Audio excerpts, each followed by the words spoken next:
હાલ ચોમાસાની ઋતુ ચાલતી હોય ને બીજી બાજુ વેપાર ધંધામાં મંદી વચ્ચે મોંઘવારી શાકભાજી ખરીદી કરતી ગૃહિણીઓએ શાકભાજી ખરીદી કર્યા બાદ લારી અથવા દુકાનમાંથી ફ્રીમાં મળતા લીલા ધાણા 400 રૂપિયા કિલો બહાર અને લીલા મરચાં 150 રૂપિયા કિલો, સૂકું લસણ 400 રૂપિયા કિલો, ટેસ્ટફુલ ને સ્વાદિષ્ટ ભોજન જમનારા લોકોમાં નિરાશા વ્યાપી.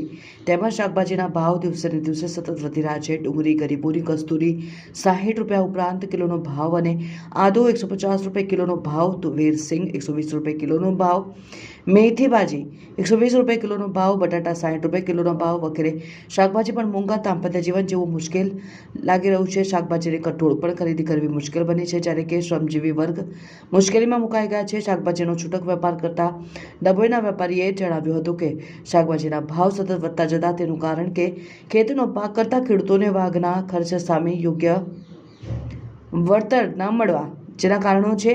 સૂકું લસણ અને લીલા ધાણાના ભાવ આસમાને હોવાથી ખરીદી કરવામાં આવે છે.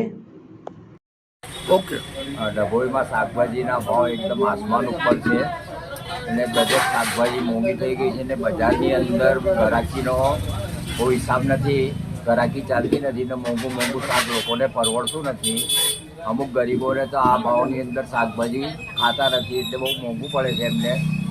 ને તુવેરોનો ભાવ 160 રૂપિયા કિલો છે, લસણ સૂકા લસણના ભાવ 400 રૂપિયા કિલો છે, રીંગણા તમારે 60 રૂપિયા કિલો છે, કોબી 40 રૂપિયા કિલો છે, કારેલા 80 રૂપિયા કિલો છે, ને પછી સરગવો 200 રૂપિયા કિલો છે.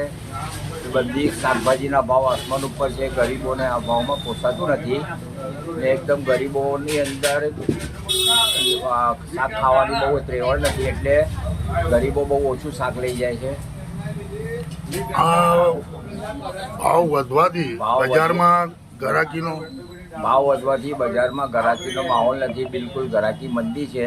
શાક લાવીએ છીએ તો અમુક શાક રહી જાય છે, અમને નુકસાન જાય છે મોંઘા શાકની અંદર.